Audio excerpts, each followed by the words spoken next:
एक आदमी अपनी माँ को सिर्फ शक के आधार पर मारकर पंखे से लटका देता है। और कुछ ही देर बाद जब वो खून से सने हाथ लेकर घर से बाहर आता है तो दरवाजे पर खड़ी भीड़ उसे सलाम करती है, नारे लगते हैं, रहमान भाई, रॉबिन हुड, हमारा मसीहा।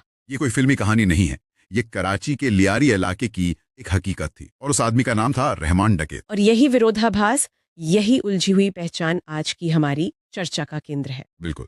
आज हम सिर्फ एक अपराधी की कहानी नहीं समझने वाले, बल्कि हम उस पूरे सिस्टम की गहराई में उतरेंगे जिसने रहमान डकैत जैसे किरदार को जन्म दिया। हाँ, कि कैसे गरीबी, राजनीति और अपराध का एक ऐसा खतरनाक कॉकटेल तैयार हुआ जिसने एक पूरे शहर की पहचान ही बदल दी। एक शहर जो कभी फुटबॉल, गजल और अपनी मेहमान नवाजी के लिए जाना जाता था, वो गोलियों की आवाज और लाशें फेंकने की जगह बन गया। और ये कहानी आज भी उतनी ही जरूरी है। सुना है अक्षय खन्ना की एक फिल्म आ रही है धुरंधर, जो इसी किरदार पर आधारित है। हाँ, लेकिन असलियत फिल्मी पर्दे से कहीं ज्यादा खतरनाक और क्या कहते हैं, अविश्वसनीय थी। तो चलिए इस कहानी को परत दर परत खोलते हैं। तो कहानी की शुरुआत होती है 70 और 80 के दशक के लियारी से, एक ऐसा इलाका जहां ज्यादातर बलोच आबादी थी और गरीब परिवारों के बच्चों के पास करने के लिए गिनती के ही काम थे। हाँ, उनके सामने तीन ही रास्ते थे, या तो फुटबॉल खेलकर नाम कमा लो, या किसी कारखाने में मजदूरी कर लो, या फिर अपराध की दुनिया में कदम रख दो। और रहमान ने तीसरा रास्ता चुना, या शायद हालात ने उसे उस रास्ते पर धकेल दिया। कह सकते हैं। उसके बारे में कहा जाता है कि उसके खून में गुस्सा था और दिमाग में हालात की समझ। और ये एक बहुत ही खतरनाक कॉम्बिनेशन होता है। गुस्सा आपको बिना सोचे समझे एक्शन लेने पर मजबूर करता है और हालात की समझ आपको बताती है कि उसके बाद बचना कैसे है। और उसका गुस्सा कितना बेलगाम था, इसका अंदाजा इस बात से लगाइए कि सिर्फ 13 साल की उम्र में उसने अपना पहला खून कर दिया था। सिर्फ 13 साल की उम्र में? हाँ, कोई पुरानी दुश्मनी नहीं, कोई बड़ी वजह नहीं, सिर्फ मामूली सी लड़ाई हुई और रहमान ने सामने वाले की जान ले ली। और ये उसके अपराधी जीवन का सिर्फ पहला पन्ना था, ये एक शुरुआत थी। इस एक घटना ने उसके लिए जुर्म की दुनिया का वो दरवाजा खोला जहां से उसने फिर कभी पीछे मुड़कर नहीं देखा। बिल्कुल। जवान होते होते रहमान लियारी की गलियों का एक ऐसा नाम बन चुका था जिससे लोग डरने लगे थे। और यही उसकी जिंदगी में एक बहुत अहम किरदार की एंट्री होती है, हाजी लालू। हाँ, हाजी लालू, लियारी का पुराना खिलाड़ी, एक तरह से वहाँ का गॉडफादर। वो रहमान का उस्ताद बन गया। और सोर्स बताते हैं कि दोनों के बीच एक पुत्र जैसा रिश्ता था। लालू ने रहमान को अपना बेटा कहा और रहमान ने उसे अपना बाप मान लिया। लेकिन अपराध की दुनिया में रिश्ते भावनाओं पर नहीं चलते, वो फायदे और नुकसान के तराजू पर तौले जाते हैं। सही बात है। वफादारी एक करेंसी की तरह होती है जिसे तब तक ही इस्तेमाल किया जाता है जब तक आपसे ज्यादा महंगी करेंसी न मिल जाए। और रहमान को ये सबक बहुत कड़वी तरह से मिला। हुआ ये कि रहमान ने एक बड़े व्यापारी को किडनैप कर लिया, लेकिन उसके मुंह बोले बाप हाजी लालू ने बीच में आकर उसे इमोशनल कर दिया। हाँ बेटा, ये मेरी इज्जत का सवाल है, इसे छोड़ दो। और रहमान ने मान ली बात। मान ली, बाप की बात मान ली और व्यापारी को बिना फिरौती लिए जाने दिया। लेकिन कुछ दिनों बाद उसे एक ऐसी सच्चाई पता चली जिसने उसे हमेशा के लिए बदल दिया। उसे पता चला कि हाजी लालू ने उसी व्यापारी से उसे छुड़वाने के नाम पर पीठ पीछे 1 करोड़ रुपए ले लिए थे। ये सिर्फ पैसों का धोखा नहीं था, ये भरोसे का कत्ल था। बिल्कुल। उस पल रहमान ने सीखा कि भरोसे की कीमत 1 करोड़ थी और उसे समझ आ गया इस दुनिया में वो अकेला है। इस धोखे ने रहमान को और ज्यादा कठोर और ज्यादा बेरहम बना दिया और इसकी कीमत आने वाले सालों में पूरे लियारी ने हजारों लाशों और लाखों आंसुओं से चुकाई।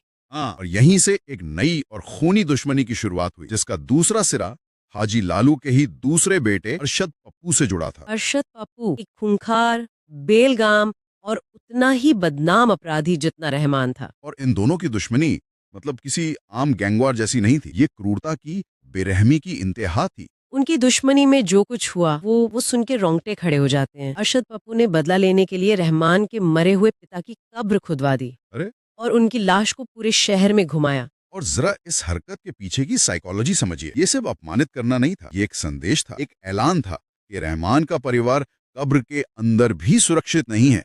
बात यही नहीं रुकी। पप्पू ने रहमान के चाचा को फोन पर जिंदा मारा, सिर्फ इसलिए ताकि रहमान फोन की दूसरी तरफ उसकी चीखें सुन सके। हाँ, उसने रहमान के सबसे बड़े फाइनेंसर फैजू बलोच को मारकर उसकी रीढ़ की हड्डी तोड़ दी। ये एक दूसरे के वजूद को मिटाने की जंग बन गई थी।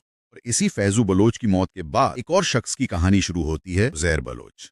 अच्छा, तो वो यहाँ से जोड़ा है। हाँ, वो फैजो का ही आदमी था। जब उसे इंसाफ नहीं मिला, वो मदद मांगने रहमान के पास गया और इस एक कदम ने लियारी की किस्मत हमेशा के लिए बदल दी। ठीक है, तो उज़ैर की कहानी पर हम बाद में आएंगे, पर पहले ये समझते हैं कि इन सब दुश्मनों के बावजूद उस दौर में लियारी पर एक छत्र राज रहमान डकैत का कैसे चल रहा था। क्योंकि वो सिर्फ एक डॉन नहीं था, वो लियारी का सिस्टम बन गया था। उसने सरकार के समानांतर अपना खुद का एक सिस्टम खड़ा कर दिया था। जैसे कि क्या सिस्टम था ये? हाँ, उसने अपने कई सिस्टम बना रखे थे, जैसे पर्चा सिस्टम, जिसका मतलब था कि इलाके के हर दुकानदार को अपना कारोबार चलाने के लिए रहमान के गैंग से एक पर्ची खरीदनी पड़ती थी। एक तरह का अनऑफिशियल टैक्स। बिल्कुल। फिर था हफ्ता सिस्टम, यानी हर हफ्ते दी जाने वाली प्रोटेक्शन मनी। पानी के हर टैंकर, हर दुकान, हर सड़क पर लगने वाले ठेले, सब पर उसका नियंत्रण था। यहाँ तक कि सरकारी पानी के लिए भी लोगों को रहमान से गुजारिश करनी पड़ती थी। हाँ, उसने स्टेट के अंदर अपना एक स्टेट बना लिया था, जहाँ कानून उसी का चलता था। लेकिन कहानी का सबसे दिलचस्प पहलू तो ये है, वो जितना लूटता था उतना ही बांटता भी था, है ना? बिल्कुल। और यही वजह है कि इतना खूंखार होने के बावजूद लियारी की एक बड़ी आबादी उसे आज भी किसी मसीहा या रॉबिन हुड की तरह याद करती है। तो क्या ये सच था? क्या वो वाकई गरीबों का हमदर्द था, या ये सिर्फ एक इमेज थी? हाँ, मैं इस रॉबिन हुड वाली बात पर थोड़ा रोकना चाहूंगा। क्या वो सच में रॉबिन हुड था या ये एक बहुत सोची समझी इमेज बिल्डिंग थी? देखिए, जब आप लोगों की वफादारी चाहते हैं तो आप उन्हें वो देते हैं जो सिस्टम नहीं दे पा रहा। मतलब लियारी वाले बताते हैं कि अगर कोई बीमार हो जाए तो रहमान उसके अस्पताल का बिल भरता था। कोई अपनी बेटी की शादी के पैसे नहीं जुटा पा रहा तो वो उसका खर्च उठाता था। और फुटबॉल टूर्नामेंट्स भी तो स्पॉन्सर करता था। हर हफ्ते। तो ये चैरिटी नहीं, ये एक स्ट्रैटेजी थी। ये मदद कम, एक तरह का इन्वेस्टमेंट ज्यादा था। उसका हर नेक काम उसके क्रिमिनल एम्पायर को बचाने वाली ढाल थी। इसी वजह से गरीब उसे भाई कहते थे, अमीर उसे डरते थे, पुलिस उसे ढूंढती थी, और राजनीति उसका इस्तेमाल करती थी। वो एक ही वक्त में कई किरदार जी रहा था। और उसकी ताकत मतलब किस हद तक पहुंच चुकी थी, इसका सबसे बड़ा सबूत एक ऐसी घटना है जिस पर यकीन करना मुश्किल है। साल 2007 पाकिस्तान की पूर्व प्रधानमंत्री बेनजीर भुट्टो सालों बाद वतन लौटी हैं। उनके काफिले पर हमला होता है, चारों तरफ अफरा तफरी मच जाती है। और उस अफरा तफरी में बेनजीर भुट्टो की बुलेट प्रूफ गाड़ी का स्टीयरिंग व्हील रहमान डकैत के हाथ में था। एक मिनट, मैं ये सही सुन रही हूँ? देश की पूर्व प्रधानमंत्री की गाड़ी एक वांटेड क्रिमिनल चला रहा है। ये कैसे मुमकिन हुआ? यही तो सबसे बड़ा सवाल है। ये सिर्फ रहमान की ताकत का प्रदर्शन नहीं था, ये पाकिस्तान में सिस्टम की पूरी विफलता का सबसे बड़ा सबूत था। क्या इसका मतलब है कि ये सब मिली भगत थी? ये पीपीपी यानी पाकिस्तान पीपल्स पार्टी और लियारी के गैंग्स के बीच के गहरे और अपवित्र गठबंधन का खुल्लम खुल्ला प्रदर्शन था। उस दिन पूरी दुनिया ने देखा कि जब स्टेट सिक्योरिटी फेल होती है तो पीपीपी के लिए उनका सबसे भरोसेमंद आदमी कौन था। और जब सड़क की ताकत इतनी बढ़ जाए कि वो देश की सियासत को चलाने लगे, तो फिर स्टेट को भी अपना सबसे बेरहम चेहरा आगे करना पड़ता है। और यही कहानी में एंट्री होती है एक ऐसे पुलिस अफसर की जो खुद एक तरह से वर्दी वाला गैंगस्टर माना जाता था। चौधरी असलम। हाँ, चौधरी असलम, कराची का वो एनकाउंटर स्पेशलिस्ट जिसका गुस्सा और तरीके रहमान की तरह ही मशहूर थे। इन दोनों के बीच तो चूहे बिल्ली का खेल चलता रहा होगा।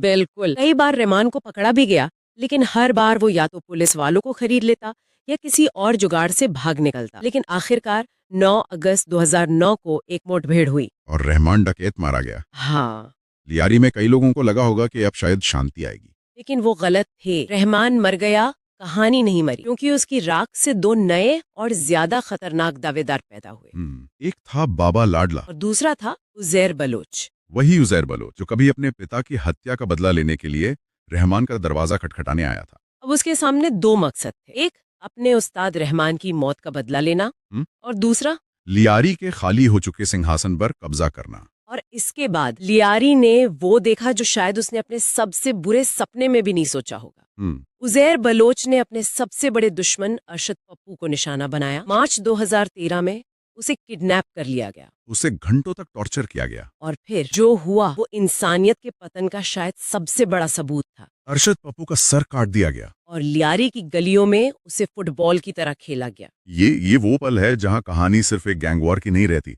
ये दिखाती है कि जब हिंसा की कोई सीमा नहीं रहती, वो पूरे समाज को कैसे अमानवीय बना देती है। लोग उसे पैर से मार रहे थे, कैमरे से वीडियो बना रहे थे। उस दिन लियारी ने सिर्फ एक डॉन नहीं बल्कि अपनी इंसानियत खो दी थी। वो लोग जो वीडियो बना रहे थे वो भी उस जुर्म का हिस्सा बन गए थे। उज़ैर बलोच लियारी का नया बेताज बादशाह बन गया, लेकिन बाद में जब वो पकड़ा गया उसने एक और चौंकाने वाला खुलासा किया। क्या? उसने कबूल किया कि वो ईरान की खुफिया एजेंसी के लिए भी काम कर रहा था, मतलब एक गली का गैंगस्टर और इंटरनेशनल जासूसी। ये दिखाता है कि लियारी की लड़ाई अब सिर्फ गैंग वॉर नहीं रह गई थी। उसकी लोकेशन, कराची के पोर्ट से नजदीकी, उसका प्रभाव, ये सब उसे विदेशी एजेंसियों के लिए एक वैल्यूएबल एसेट बनाता था। एक गली का गैंगस्टर अब जियोपॉलिटिक्स का एक छोटा सा मोहरा बन चुका था। हाँ, जिन गलियों पर रहमान और उजैर राज करते थे, उन गलियों से अब जासूसी की खबरें देश की सरहदों को भी लांग रही थी। आज कराची का लियारी शायद पहले से शांत है, और उसकी दीवारों में रहमान डकैत की कहानी आज भी गूंजती है। वो सिर्फ एक व्यक्ति नहीं था, वो एक युग था, सवाल था और एक चेतावनी भी। ऐसी चेतावनी जो बताती है कि जब सिस्टम फेल होता है, जब गरीबी और नाइंसाफी हद से बढ़ जाती है, तो समाज अपने ही राक्षस पैदा करने लगता है। बिल्कुल, रहमान डकैत की कहानी में कोई एक सच नहीं है। किसी के लिए वो खून का प्यासा राक्षस था, तो किसी के लिए गरीबी का मसीहा। ये दोहरी पहचान ही उसकी विरासत है। रहमान डकैत की कहानी हमें एक बहुत बड़ा सवाल पूछने पे मजबूर करती है। हाँ, कि हीरो और विलेन का फर्क हमेशा सफेद और काले का होता है, या कभी कभी जैसा लियारी में हुआ, ये फर्क पूरी तरह लहू लुहान लाल भी होता है। और ये एक ऐसा सच है जो हमें सोचने पे मजबूर करता है कि आखिर समाज में ऐसे हालात क्यों पैदा होते हैं जहाँ किसी को ऐसे लाल रंग में से अपना हीरो चुनना पड़ता है।